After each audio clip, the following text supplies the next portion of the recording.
Have you ever wondered how much of an impact alcohol has on romantic relationships? Maybe even your own?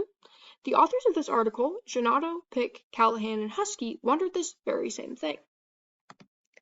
For the topic summary of my article, it covered just how much of an impact alcohol can have on college-level students' relationships, as well as other factors like stress and mental health impacting their everyday life. It also touched on how different relationships in college are from relationships in other areas of life, due to our proximity and the more time we spend together.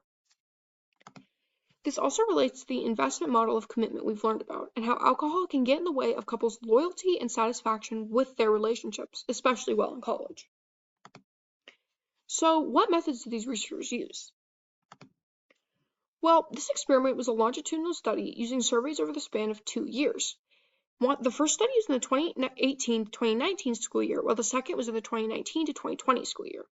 Both surveys asked the same questions surrounding relationship status and the steadiness of said relationships, as well as questions surrounding how much each person drinks and their mental health and stress levels. 1,624 people responded to the first survey, while only 727 came back for the second. We don't know much about these participants other than there were more women than men and they were all 18 or older. Now for their results. It was discovered that those who were dating reported more risky alcohol use than those that were not. However, that doesn't mean that dating immediately causes drinking, as it was found that the ones who had risky alcohol use were in unsteady relationships that caused them stress. It was also discovered that once the participants' mental health was taken into account, the relationship between alcohol and dating largely disappeared. Concluding that it's not the relationship causing the drinking, but the mindset caused by school and said rough relationships. Now for the limitations. While the study did have a lot of good information and strengths, it had a lot of weaknesses too. The largest being the idea that correlation does not always mean causation.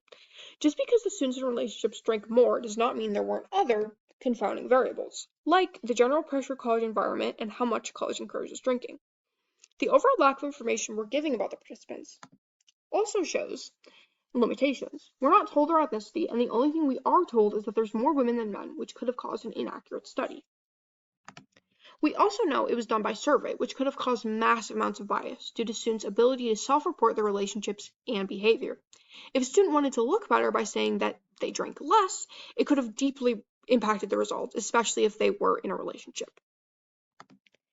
Now, we're all wondering, how can we apply this to our own lives?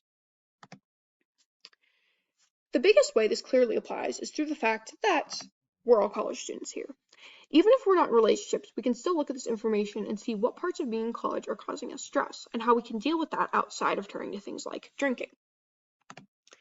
We can also look at how college is about exploring our identities and creating our social selves. We've spent so much of this semester, almost all of it, diving into how other people can affect us and influence who we become and how we act. When we enter college, there are so many new stimulus that we're approached with, and we experience things like self-appraisal and social comparison, maybe for the first time ever, with this new bombshell of people. But looking at this article, we can understand even deeper how impactful college is on developing ourselves, and if we turn to things like toxic relationships or drinking, it could ruin this time that's supposed to be an exploration. This article can also make us evaluate our own relationships, and maybe take a second look at how they were created. Due to the proximity of college and the idea of the mere exposure effect, we may create unsteady relationships purely because of close quarters that cause bad mental health and lead to drinking. Maybe evaluate your own relationship. Is it actually benefiting you?